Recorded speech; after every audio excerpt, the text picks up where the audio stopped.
Welcome to Unwind, Unscripted, Unfiltered. Our very first guest for this podcast is Arun. Arun, welcome to our podcast and thank you very much for being an amazing guest in today's podcast. Now, talking a little bit about Arun. Now, Arun, you've come from a hospitality industry and entered into end-of-life care. So, tell us a little bit about your journey and how was the change for you? Sure. So what started my journey was my interest in serving people, and what better way than being in the hospitality industry. And that journey took me to different places, to different countries, from Singapore to Australia, where my skills were utilized in different clubs, in different hotels, different services. Around about 15 years of doing that, I then found that whilst I still enjoyed the service industry, I just felt that it was getting a bit tiring for myself, the long hours, the late nights, the standing on my feet. And at that point, I started looking out for different options, but still wanting to be in that service industry. And I chanced upon an ad online for the Adelaide Cemetery's Authority, and 10 years on, I'm still here serving the community.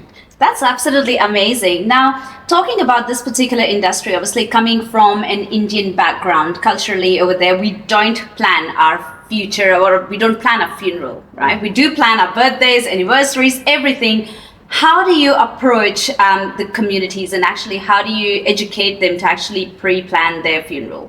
Well, it's been really interesting because I think for a lot of migrant community groups, the priorities are getting a job, securing a house, schools for the kids.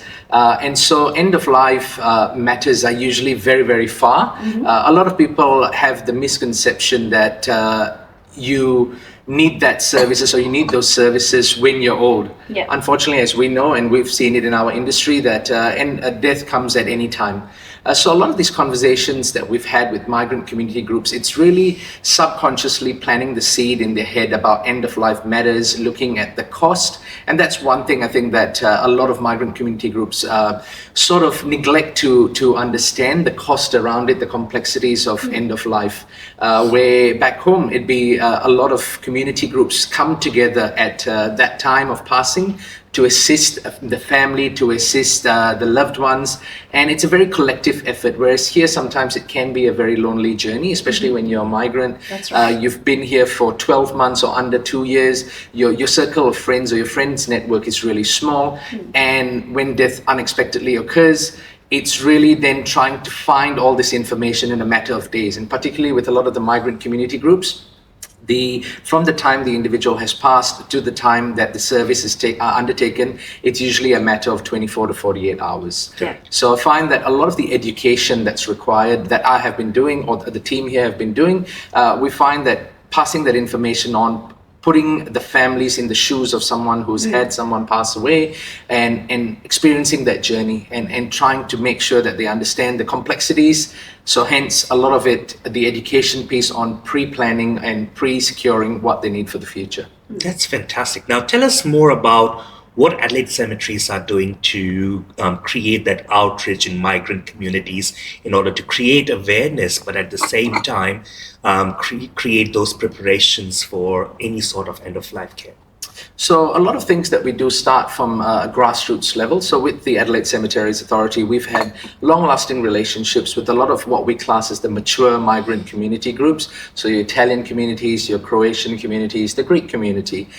With a lot of these newer migrant community groups, the emerging groups like the Hindu community, the Afghan community, the Islamic community. So a lot of it starts at a very grassroots level, and that is us attending functions, sponsoring events. So a classic example would be with the Bhutanese community. They've been in South Australia for about 13, 14 years now. And how we started was a chance service they had here some 9 years ago for someone that unexpectedly passed away. And that sparked a discussion, a conversation around how we can assist the community. And that started our journey with them, with the Bhutanese Association in their Resettlement Day event. So every year we sponsor the events, and that's been going on for a good 8 to 9 years now. So it really starts at a grassroots level. what we find is a lot of community groups don't necessarily want to talk about death for various reasons. That's right. So it's really just broaching the subject really, really casually, really slowly, and that's through events, sponsorship, that's through accepting invitations for events that they may host, that they may hold, and slowly building that relationship. So there's a lot of work that goes into relationship building with these community groups. I bet you got a busy life then, Arun, isn't it? It's never a dull day at the industry. Now, obviously, we here in a beautiful space in Adelaide Cemetery, and you have a wonderful cafe here. Thank you for the coffees, 1947 Cafe. Now, tell us a little bit about the Adelaide Cemetery, the function space, and the cafe. How does it all go together, and how's it going? Sure. So what started was a couple of sessions with a few community groups looking at the need for a larger space for services, for funeral services, for condolence lounges post the service as well. And that sparked a discussion with, I guess, the various community groups, the various government stakeholders on the need for a larger space. What we also did is that we undertook some market research around about 2018, 2019. And what we found was that the survey was done with stakeholder community groups, but also our local community. And we found that about 80% of the people living within a 5-kilometer radius of the cemetery found that there was no need to come into a cemetery, or felt that there was almost a barrier stopping them from coming into the cemetery. Right. So what that sparked was then we sparked off an engagement, sparked off a bit of a think tank group where we sat together and said, look, how can we bring these people in? How can we bring the wider community in? And with that, over the years, we sort of looked at a much larger function facility, or a much larger facility for funeral services. But we also had the idea of placing a cafe within the Evergreen Community Precinct.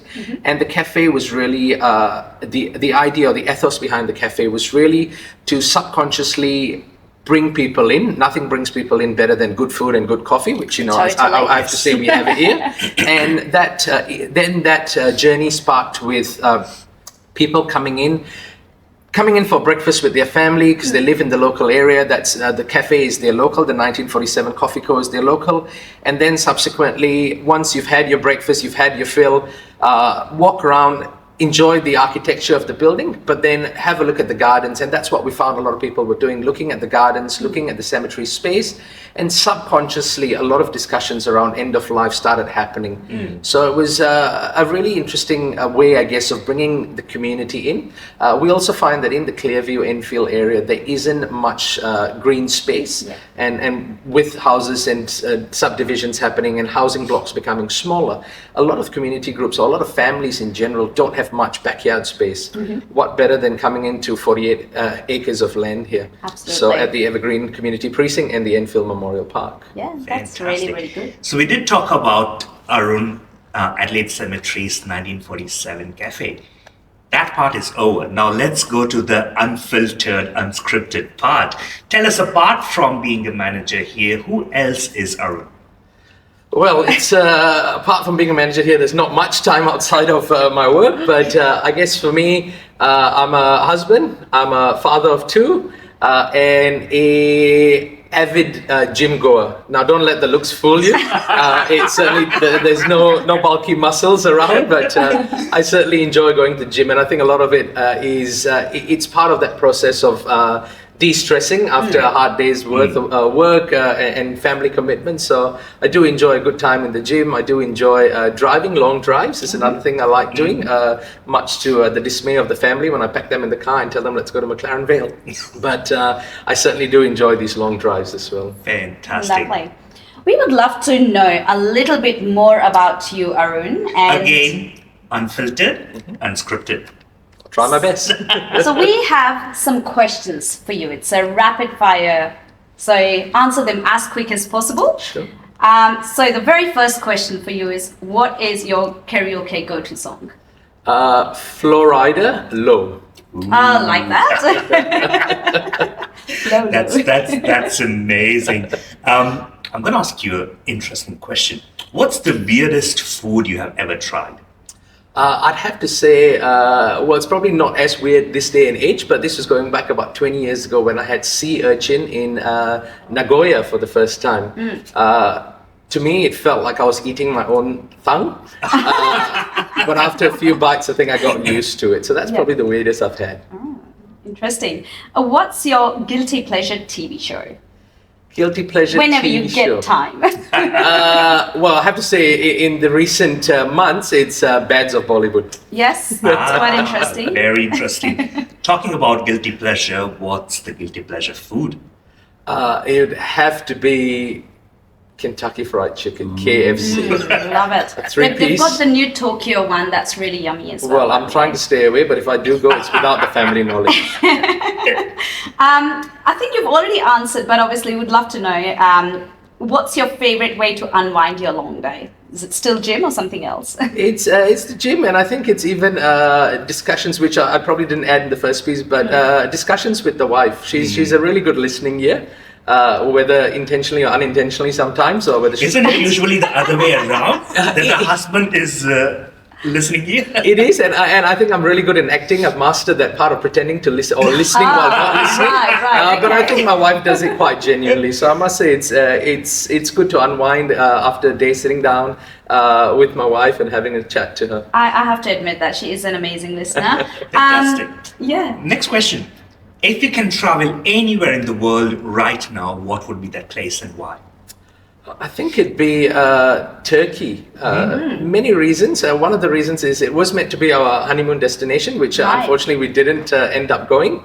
And I think just the food. I'm again a big foodie, so I think just that food, the Turkish cuisine, is something that's always attracted me. Yummy Turkish coffee. I'm following a Turkish drama at the moment, and all I see is food all the time. So yes, There you go. I recently went to Vietnam and I tried Vietnamese coffee for the very first time. Absolutely in love with it. Oh yeah. Did you fall asleep after 2 days? It's pretty strong from what I hear. I think 1947 coffee co is really yummy for me. Otherwise, it's Thank going to be you. very strong. Absolutely. Now, obviously, as a childhood dream of your job, did you ever think you would go into hospitality or end of life? What was your childhood dream? Well, I had two. The initial dream that I had, or the initial ambition that I had, was to be a firefighter. All right, Yes, okay. at a very young age. But I guess back then, firefighters were something that wasn't really glamorized or wasn't seen as safe, more so. So it was something that my parents talked me out of. And the next ambition I had, which was from a very, still a young age, was about 12, 13 years old, was to be a chef. So Right. whilst my first experience in a kitchen was at the age of 16, and I absolutely hated it because I think what drew me was the white uniforms and the chef hat, but I didn't realize the long hours of prepping and Yes, cooking in front of a yeah. fire. So I decided the next best thing, I'll work in the front of house, not the back of house. Right Fantastic. decision. Now, if you are determined to tick off a thing in your bucket list, what would that be? Ooh, that would be, I think, traveling across Asia for a month or two, and that's something that I would really, really like to do. Yeah. What places? I think pretty much places that I'd really like to visit. Japan again. Yeah. South Korea is something that I've never done. I'd really love to go there. And I think going through different parts of China as well, and India. Whilst I've been to India a few times, it's only been to a few cities. I had a friend, and this is going back about 25 years ago, when he mentioned that he worked with him, and just one day he came up and said that he and his best friend, he was going to leave work for 45 days and trek from Wow. South India all the way up to North. amazing. And looking at the pictures when he came back, that's something that I'd really like to do one day. That's amazing. Was 45 days enough for south to north? Not really. I think by the sounds of it, he actually wanted to take up Indian citizenship after Right, that, okay. so that he could see more of India. So, Lovely. Now, if you could have any superpower, what would that be? I think it'd be freezing time, Yeah. so that I get about Okay. 28 hours in a day. You can go to gym more, is it? Well, maybe just catch up on my work more, and gym, yes. Right. But yeah, I'd like to superpower I'd like to have is freezing time. Yeah, and that is so right. The time's ticking so quickly. It is. So, It does. so, yes. Now, last question. If you could swap your life with a celebrity, what celebrity would it be? Oh, interesting. I think it would have to be Shah Rukh Khan. Oh, Yeah. Is that really Shah Rukh Khan, or is it just because your wife absolutely loves Shah Rukh Khan? Well, a bit of both. She maybe loves me a bit more, but no, I think, and not Shah Rukh Khan, the millionaire and the celebrity, but I think, and I recently, off the back of Bads of Bollywood, I actually watched a documentary that Shah Rukh had done in around the early 2000s, I believe it was, and I know it sounds very cliche that I've chosen Shah Rukh Khan, but I think just the man that he is, the family man that he is, I think, and that really resonated with me. Just how whilst he's got a busy schedule, he's got millions of followers, he's got work commitments, but there's always time for the family, and I see that side of Shah Rukh Khan that I admire, being that family man, being there for his family, and fast forward now, with Aryan Khan and the family now grown up, and what they have achieved and will continue to achieve. I think it's a testament to him and his wife of what they've done. So that's somebody I think I admire, but again, with the fame, look, I'll take it if it comes with it, but certainly not going to say no to it. No, Now, that's fantastic. to finish off our episode, just one final thing. If there is an autobiography about yourself and there is a blurb about your life that gives a message to anyone who reads that autobiography, what would be that message or blurb? Well, I think it'll have to be give it 100% or don't give it anything at all. Love it. Amazing. That's really good. Fantastic. That's really good. Well, thank you so much, Arun. It was a wonderful conversation, and we really appreciate your time and being here with us. No, thank you for having me, Neeraj and Sunny. Thank you.